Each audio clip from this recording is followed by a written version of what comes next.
Hi friends. आज हम बात करेंगे कि आयरलैंड कैसे दुनिया की सबसे अमीर कंट्री बन गई। चलते हैं 19वीं सदी में, जब आयरलैंड में ज़िंदगी इंतहाई मुश्किल थी। उस वक्त आयरलैंड ब्रिटिश एम्पायर के कंट्रोल में था, जो उसे अच्छा खासा एक्सप्लॉइट करती थी। आयरलैंड के लोगों को सेकेंड क्लास सिटीजन्स के तौर पर ट्रीट किया जाता था।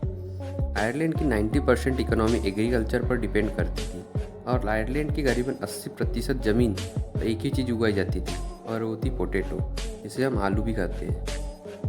17वीं सदी में आयरलैंड पोटैटो कल्टीवेट करने वाला यूरोप का पहला रीजन था।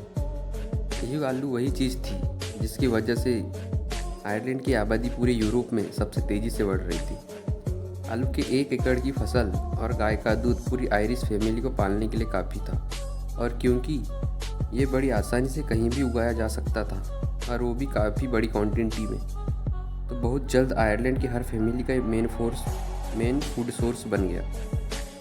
और यही चीज़ आयरलैंड के लिए बहुत ही बड़ा खतरा बनने वाली थी। आयरलैंड की सारी आबादी सिर्फ एक ही खाने पर टिकी हुई थी, और इसलिए 1845 से आयरलैंड में कहर पड़ा और आलू की फसल तबाह होना शुरू हो गई। लाखों के हिसाब से लोग मरने चालू हो गए। आम लोगों को ये मालूम नहीं था कि कितनी बड़ी तबाही है, जिससे आयरलैंड आज भी बाहर नहीं आ पाया है। आप ही सोचिए, अगर आपके पास खाने के लिए एक ही चीज़ है और वो ख़त्म हो जाए तो क्या होगा। 1845 से 1855 के बीच आयरलैंड के 30 लाख लोग मारे गए। 1922 में आयरलैंड ने ब्रिटिश एम्पायर से आज़ादी कर ली, लेकिन 10 साल बाद ही उसे बहुत बड़ा धचका पहुंचा जब 1932 में द ग्रेट इकोनॉमिक डिप्रेशन आया।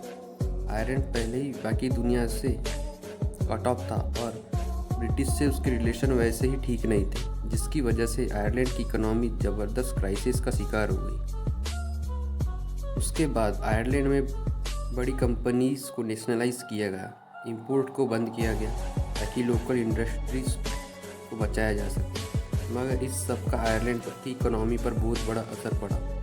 आयरलैंड के पास अपनी कोई नेचुरल रिसोर्सेज तो नहीं थे, ना ही यूरोप की तरह कोई बड़ी इंडस्ट्री थी, इसलिए इंपोर्ट बंद करने से रॉ मटेरियल की शॉर्टेज हो गई और सिर्फ 10 सालों में हालत इतने ख़राब हो गए कि 5 लाख और आयरिश आयरलैंड छोड़कर भाग गए।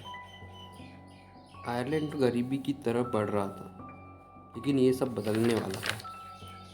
1960 में आयरलैंड के पीएम सीन लेमोस ने और इकोनॉमिस्ट टीके विटेकर के साथ फैसला किया कि फाइनल इकोनॉमिक पॉलिसीज़ को बदलना पड़ेगा, और दोनों ने मिलकर एक डेवलपमेंट प्लान बनाया जो आगे जाकर आयरलैंड की तकदीर बदलने वाला था।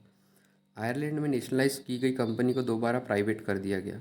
फॉरेन इंडस्ट्रीज़ लाने के लिए बाहर की कंपनीज़ को टैक्स रिक्वायरमेंट ख़त्म कर दी गई, और सबसे बड़ा काम ये कर दिया गया कि फ्री जोन बनाया गया, जहाँ पर मौजूद किसी कंपनी को कोई टैक्स नहीं लिया जाता था। आयरलैंड ने और बड़े बिजनेसमैन से पैसे लेकर एक एयरपोर्ट बनाया ताकि इंडस्ट्री की बाकी दुनिया से कनेक्ट किया जा सके। सिर्फ 6 सालों में इन पॉलिसीज़ का आयरलैंड इकोनॉमी पर ज़बरदस्त इफेक्ट पड़ा। बड़ी बड़ी कंपनीज ने अपनी मैन्युफैक्चरिंग आयरलैंड पर शिफ्ट कर दी। फिर आयरलैंड ने फ्री एजुकेशन स्कीम लाई। नर्सरी टू ग्रेजुएट तक पूरी एजुकेशन फ्री थी, यहाँ तक कि बुक्स का खर्चा भी गवर्नमेंट ही देती थी।